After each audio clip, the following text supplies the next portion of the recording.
Man, this movie starts out the gate, locking you in.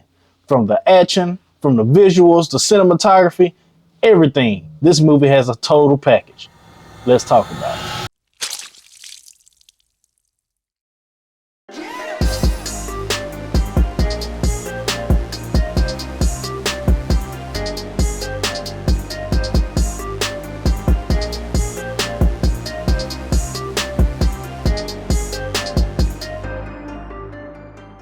What's going on? It's Trey here. Since you found me, you might as well hit that subscribe button and leave a like for more content. It greatly helps the channel.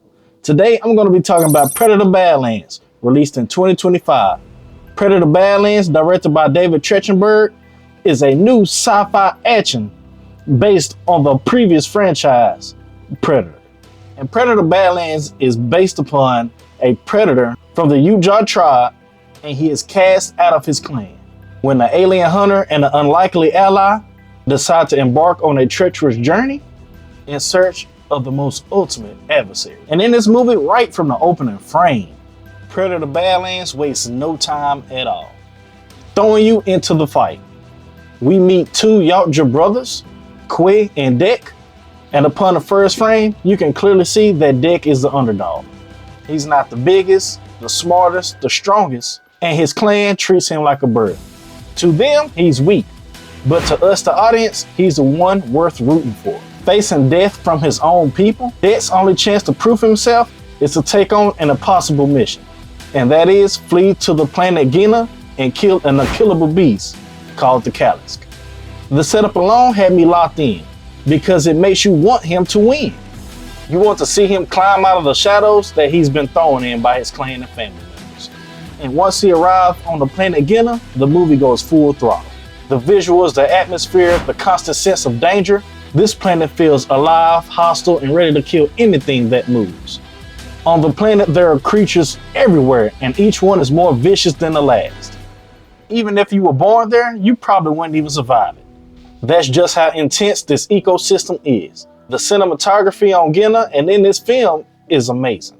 From the camera angles to the lighting, and the perfect mix of practical and CGI effects. Nothing looks over-rendered. No, it's digital, but it still feels tactile, believable. The sound design to go along with it, outstanding. Every growl, every alien screech, every metallic clash feels handcrafted. You feel Dek's breathing, and you hear the planet breathing back. And upon being on the planet Genna, Dek runs into Thia, played by Elle Fanning. She's a synthetic companion Dek meets along the way. Her presence changes the tone of the film, but not in a bad way.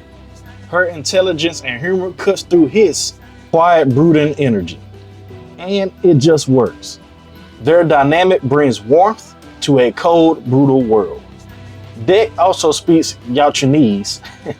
It's just a foreign language from his planet that I call Yautjanese. And Thia is there to translate for us, the audience. Even though there is subtitles on the screen, she just becomes the bridge that voices us to the story. And their bond feels genuine. Two lost beings on the same impossible road. And also through her, we learn who Dek is behind the mask. A warrior fueled by pride, vengeance, and the need for respect.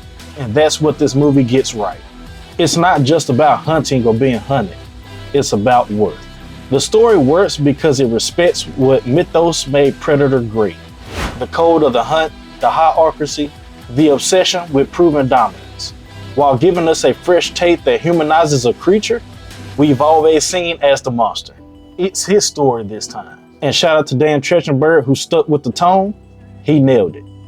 And also the pacing is tight, balanced between tension and payoff. It hits big moments, lets them breathe, then punches forward, literally.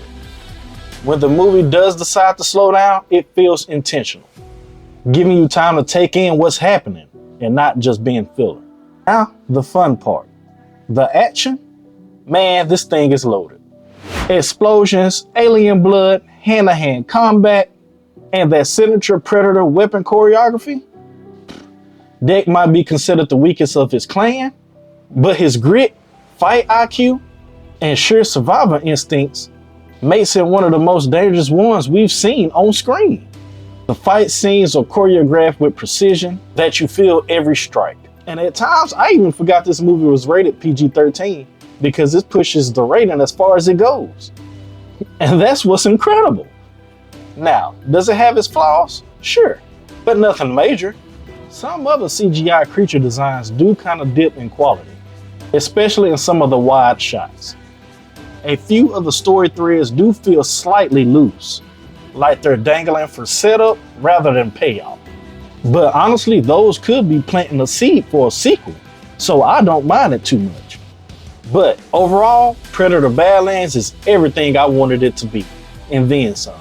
A brutal, fast-paced, character-driven sci-fi hunt, but with some heart. It doesn't just add to the franchise, it expands it. It gives you something new to care about, while reminding you why this world still hits decades later.